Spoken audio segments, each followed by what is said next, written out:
So hey everyone, how are you all? I hope you all are fun and frolic. Now I'm coming back with taking this one video. This video is very helpful for only IGNU students. अगर आप DU से हैं so don't watch this video. अगर आप IGNU से हैं so please stay here because ये video आपके लिए बहुत ज़्यादा इंपॉर्टेंट है और यहाँ पे हम बात किस चीज़ की करने वाले हैं. देखो मैं आप लोगों के लिए जितने हो सकते हैं easy to easy content IGNOU हमारे चैनल पर क्या होता है कि हमारे चैनल के माध्यम से हम आपको दिल्ली यूनिवर्सिटी साथ ही साथ हम इग्नू के through Indira Gandhi national university इन दोनों ही टॉप यूनिवर्सिटी के थ्रू जो भी एग्ज़ाम्स कंडक्ट करवाए जाते हैं ग्रेजुएशन लेवल पर ओके तो हम जितने भी होते हैं यहाँ पे यूजी लेवल पर एग्ज़ाम्स जो करवाए जाते हैं फर्स्ट ईयर वाले और साथ ही फाइनल ईयर वाले सबके ही टू द पॉइंट्स क्वेश्चंस को साथ ही साथ उनके एंटायर सिलेबस को बहुत ही डिटेल में और बहुत ही सरल तरीक़ों से समझते हैं. ऐसा इसलिए है क्योंकि बहुत सारे बच्चों के पास गाइडेंस नहीं होती है और बहुत सारे बच्चों के पास टाइम नहीं होता है करने के लिए पढ़ाई करने के लिए, है ना. क्योंकि देखो ऑलरेडी इग्नू है क्योंकि ये एक ओपन यूनिवर्सिटी है. ऑब्वियसली जितने भी बच्चे यहाँ पर जाएंगे they already are doing something else, right. तो इस वजह से वो इग्नू में एडमिशन ले रखा है. और क्योंकि अब दिल्ली में भी बहुत सारे बच्चे जैसे एसवार हो गया और नॉन वगैरह हो गया एनसी वेब इनके थ्रू भी जो है स्टूडेंट्स अपनी पढ़ाई कर रहे होते हैं. तो हम अपने चैनल के माध्यम से उन सभी बच्चों के लिए वो सारे ही स्टडी कंटेंट बिल्कुल फ्री ऑफ कॉस्ट, कोई पैसा नहीं ले रहे हैं हम आपसे, बिल्कुल फ्री ऑफ कॉस्ट लाएंगे. और नोट्स आपके वही रहते हैं बिल्कुल हैंडमेड नोट्स जिसमें हमारी पूरी रातों की मेहनत लगी होती है. पूरी रात जगने के बाद एक नोट्स तैयार होता है और उसके बाद हम आप लोगों के लिए लेकर के आते हैं ये वीडियो. तो बहुत ज़्यादा एफर्ट है हमारा इसमें. और ये वीडियो में जो नोट्स आपको प्रोवाइड किए जाते हैं वो दैट्स अ ब्रिलियंट पॉइंट कि वो वीडियो में जो नोट्स होते हैं हमारी वीडियोस में जो नोट्स होते हैं वो केवल और केवल वही नोट्स होते हैं जो एग्जाम में टू द पॉइंट बात के क्वेश्चन आएंगे. मतलब कहने का ये है नोट्स आप पढ़ लो, चैप्टर पढ़ने की ज़रूरत नहीं है. That's all the point.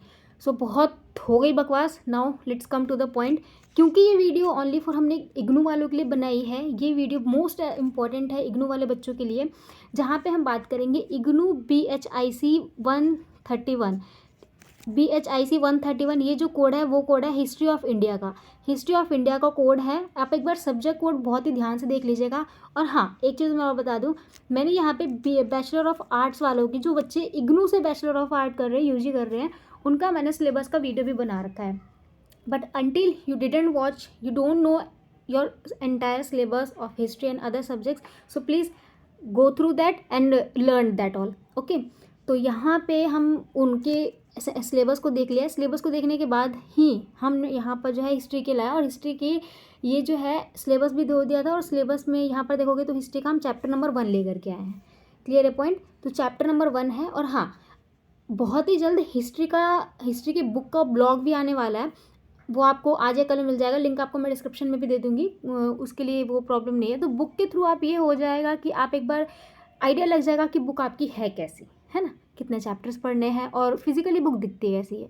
क्योंकि हालांकि आप में से बहुत सारे बच्चों ने या तो बुक को ऑनलाइन अप्लाई करवा दिया होगा, पोस्ट कार्ड के थ्रू घर आ गया होगा, अदरवाइज आप PDF से पढ़ रहे होंगे. पर IGNOU has taken charge of that book all. Okay but यहाँ पे हम वही बुक का ब्लॉग वगैरह लेकर के आएंगे तो आपको पढ़ने में बहुत ज़्यादा आसानी रहेगी और समझने में भी बहुत ज़्यादा आसानी रहेगी. ओके तो वो भी मिल जाएगा आपको. यहाँ पे हम जो है इग्नू BHIC प्लीज़ आप एक बार कोड ज़रूर देख लीजिएगा. कोड को आपको चेक करना बहुत ज़रूरी है.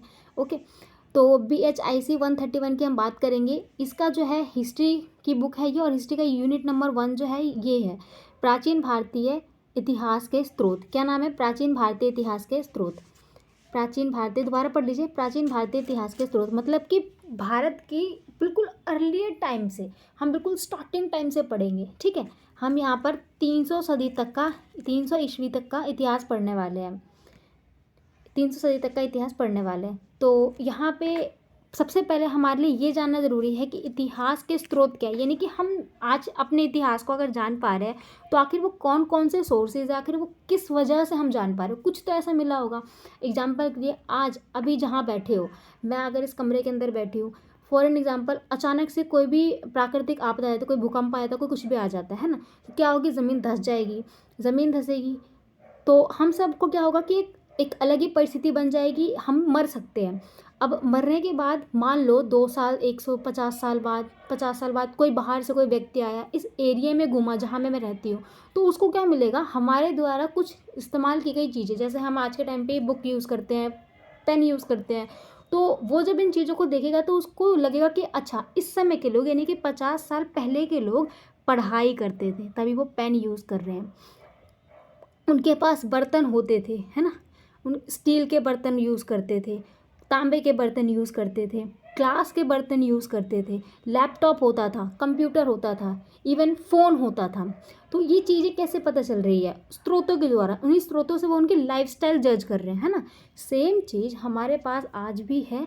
हम अपना जो इतिहास लेकर के आए हैं, पुरातत्वविदों ने उस समय पे कुछ कुछ स्रोतों को इकट्ठा किया, उनको एनालाइज किया, उन पे स्टडी की, तब जाके आज हमारे पास वो थ्योरी आई है।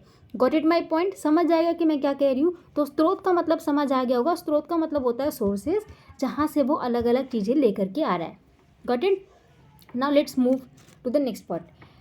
अब क्योंकि हम यहाँ पर देखो, सबसे पहले हम ये देख लेते हैं, हाँ, अगर भारत के इतिहास की बात की, नॉट इवन भारत का इतिहास, अगर वर्ल्ड हिस्ट्री की भी बात की जाती है, तो वर्ल्ड हिस्ट्री की बात जब हम करते हैं तो हमेशा याद रखिएगा कि इतिहास के स्रोत हमें 3 ही तरीक़ों से मिल सकते हैं।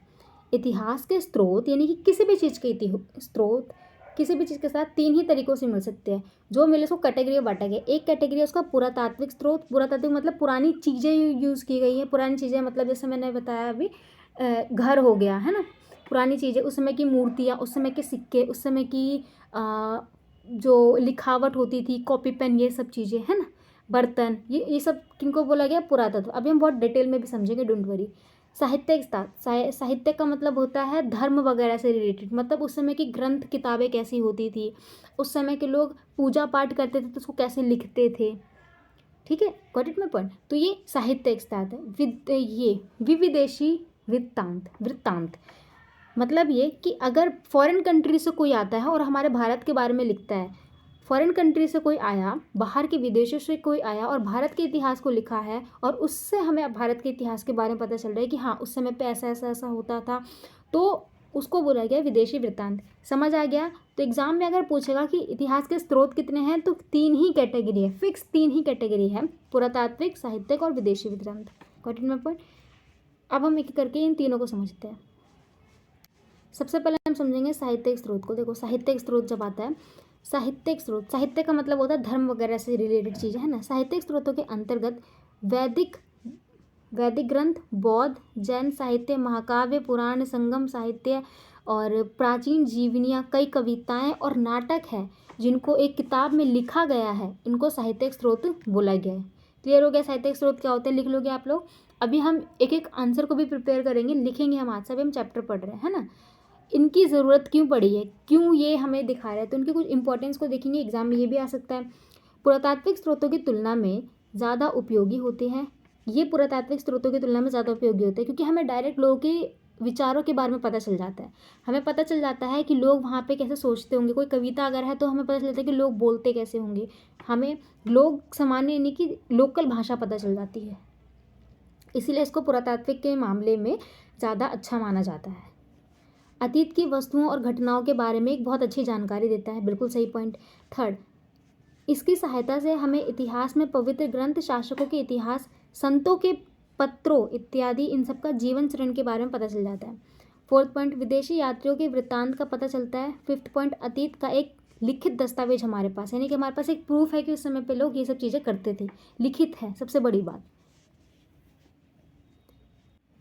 आगे बढ़ते हैं और आप देखते हैं साहित्यिक स्रोतों की विभिन्न श्रेणियों को पढ़ते हैं। कितनी कैटेगरी में साहित्यिक स्रोतों को बांटा गया है। सबसे पहले वैदिक साहित्य, आपने देखा होगा वेद, ऋग्वेद, सामवेद, यजुर्वेद, ये सारे ही वैदिक साहित्य के अंतर्गत आते हैं। ये नोट्स है, की पॉइंट्स में आप ज़रूर लिख लो ताकि आपको याद रहे और एक अच्छा आंसर आप क्लियर कर पाओ। दूसरा, आप कौटिल्य का अर्थशास्त्र। कौटिल्य एक राजदूत थे जिन्होंने एक किताब लिखी अर्थशास्त्र। तो याद रखिए, अर्थशास्त्र किसी व्यक्ति का नाम नहीं है, किताब का नाम है, ठीक है। कौटिल्य व्यक्ति का नाम है, ठीक है। कौटिल्य के द्वारा जो किताब लिखी गई उसको अर्थशास्त्र बोला गया।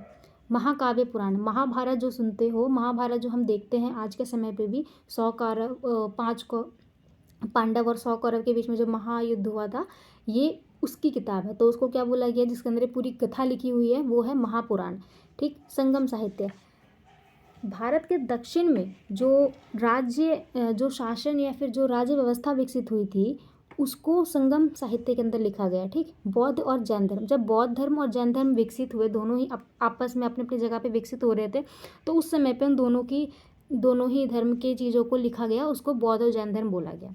समझ आ गया।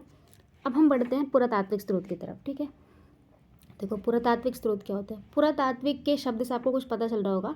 पुरातात्विक यानी कि पुरा फिर तत्व, ठीक, पुरा यानी पुरानी और तत्व मतलब चीज़ें, यानी कि पुरानी चीज़ें। क्या क्या हो सकती है पुरानी चीज़ें, क्या क्या लोग इस्तेमाल कर सकते हैं, रहने के लिए घर होगा उनके पास, पानी मट्टी के बर्तन यूज़ कर सकते हैं। ठीक है, ये सब चीज़ें, तो आइडिया लगाओ आप। तो ये सभी चीज़ें किसके अंदर आती है, पुरातात्विक। लोग पुराने समय पे मंदिर मिलते थे, तो मंदिर पे मूर्तियाँ थी, ये सब चीज़ें। भारतीय इतिहास के पुनर्निर्माण के लिए विभिन्न प्रकार के पुरातात्विक अवशेष उपयोगी हैं। उदाहरण के लिए खुदाई की गई, यहाँ पर देख लीजिए आप, खुदाई किए गए अवशेष, खड़े स्मारक, मूर्तिकला, ठीक, अभिलेख, जिसके मतलब अभिलेख एक उस समय पे पेड़ के पत्तों से, मतलब एक बोल, जैसे आज के समय पे एक नोटबुक हमारे पास है ना, बहुत ज़्यादा प्रोसेस होने के बाद एक नोटबुक तैयार होती है, उसी समय पे लोग क्या करते थे कि एक अभिलेख बनाते थे, एक पन्ने टाइप का होता है, उसके ऊपर लिखते थे तिल्ली से चाहे किसी चीज़ से। ठीक, तो ये सारी ही चीज़ें उस समय पर भी उपलब्ध थी, और ये सारे ही किसके स्रोत है, पुरातात्विक स्रोत। समझ आ गया पुरातात्विक स्रोत क्या होते हैं। एग्जाम में अगर लिखोगे तो पुरातात्विक इस तरीके से लिखना कि पुरातात्विक दो शब्दों से मिलकर बना है, पुरा जमा तात्विक, पुरा मतलब पुरानी और तात्विक मतलब चीज़ें या वस्तुएं। Got it my point. आगे बढ़ते हैं। प्राचीन काल में पुरातत्वविदों, जो पुरानी चीज़ों का अध्ययन कर रहा है उसको पुरातत्वविद बोला है। ठीक है, पुरातत्वविदों द्वारा दो तरीके की खुदाई की गई है, तो यहाँ पे कंफ्यूज नहीं होना, पुरातत्व और पुरातत्वविद।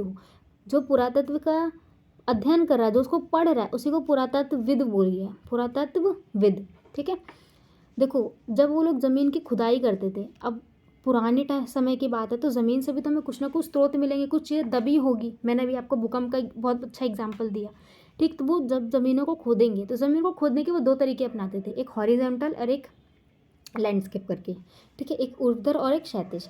ऊर्ध्वाधर क्या होता था, ऊर्ध्वाधर होता था जब नीचे की और खुदाई करके किसी स्थल की परतों को उजागर किया जाता है, नहीं नीचे की तरह, ऊपर से वो खोद खोद के नीचे की तरफ जा रहे हैं। ओके, दूसरा क्षैतिज, एक ही स्तर पर बड़े क्षेत्र को खुदाकर संरचनाओं और कलाकृतियों के बीच संबंधों का पता लगाना। मतलब ऊर्ध्वाधर में क्या होता था, मान लो ये ज़मीन का टुकड़ा है, ठीक, वो यहाँ पर कोई भी मशीन डालेंगे और इस तरीके से इसको खोद खोद के नीचे गहरा, जितना गहरा हो सकेंगे उसको गहरा खोद करके चीज़ों को जो जो निकलते थे उसका स्टडी करते थे। ठीक, पर वहीं अगर देखोगे तो जो क्षैतिज होती थी, क्षैतिज में क्या करते थे कि ये है, अगर ये पूरी ज़मीन है और उन्होंने मान लो ये स्थल चुना है, तो वो बहुत बड़े स्तर पर उसको खुदाई करेंगे और ज़्यादा गहरा नहीं खोदेंगे, ऊपर ऊपर का खोदेंगे और वहाँ से बहुत बड़े स्तर पर, ठीक है, बहुत बड़े स्तर पर खोदेंगे और वहाँ से जो भी सामान निकलता है, जो भी पुरानी चीज़ें, पुरातत्व निकलता है, वहाँ से उसको स्टडी करेंगे।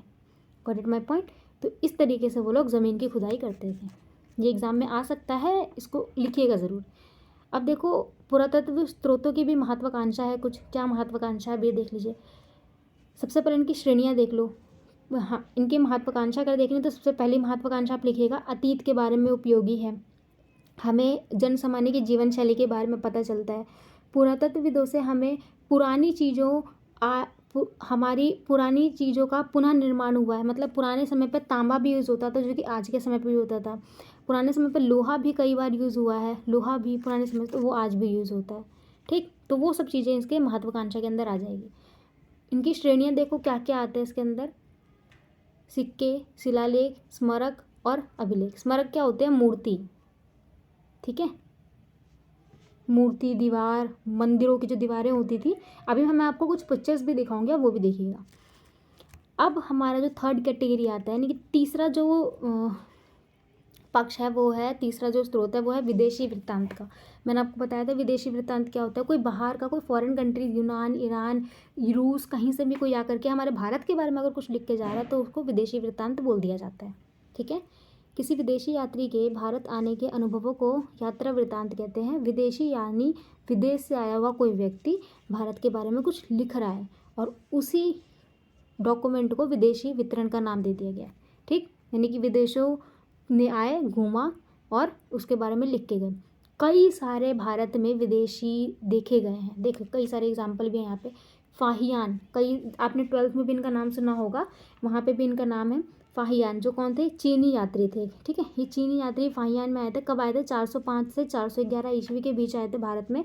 और इन्होंने बौद्ध धर्म को जानने और बौद्ध धर्म ग्रंथों को पढ़ने की बहुत ज़्यादा एक झिझक दिखाई थी। ठीक है, बहुत ज़्यादा गहरी लालच दिखाई थी इन्होंने, ये बहुत ज़्यादा और इनके फाहियान ने जो अपनी किताब लिखी थी उसके अंदर कई चीज़ें बौद्ध धर्म के बारे में पता चली और अदर चीज़ों के बारे में पता चली।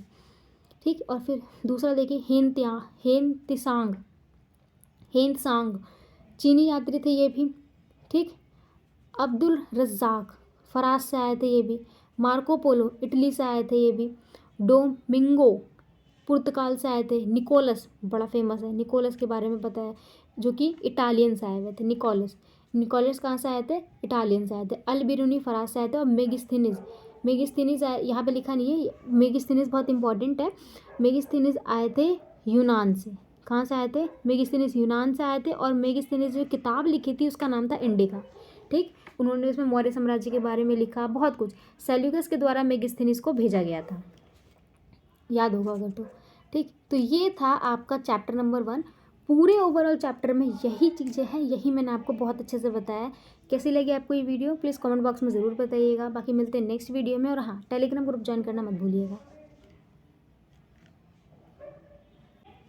क्योंकि टेलीग्राम पे हम आपको ये सारे ही नोट्स वहाँ प्रोवाइड हो जाएंगे। वहाँ पे आप ये लिख सकते हो, बहुत आसानी तरीके से पढ़ सकते हो। देखो, हम आपको एक गारंटी देते हैं कि एग्ज़ाम में जो है आपको जून मंथ से पहले पहले 1 महीने के अंदर अंदर आपका सिलेबस एंटायर कवर हो जाएगा, बहुत सरल तरीके से हो जाएगा, ताकि आपको समझ आ जाए। जिस तरीके से हमने नोट्स बनाया है, इसी को आप थोड़ा छोटा करके बना सकते हो। बाकी मिलते हैं नेक्स्ट वीडियो में। Thanks to being and thanks for watching.